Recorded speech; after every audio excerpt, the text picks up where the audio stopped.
Myself Jayashree. I am from first year computer science branch. In this video, I am presenting ID8 model. My product name is ventilators. Company name Cravings Medical Center. Name of the product after modification is ventilators. Company logo as shown in the figure. Mentioning some of the requirements and feeling about the product as said by the customers during the empathizing activity. First, automatic tube compensation, advised monitoring, provide support without intubation, intelligent alert systems for potential issues. Define and ideate.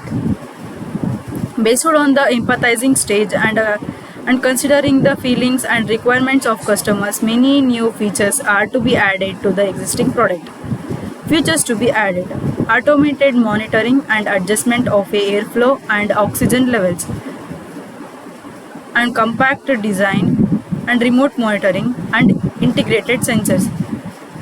And futuristic product name EcoVent Ultra. In prototype stage, the real working model has to be manufactured. The sketch is given below.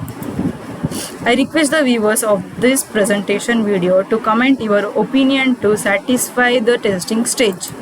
Thank you.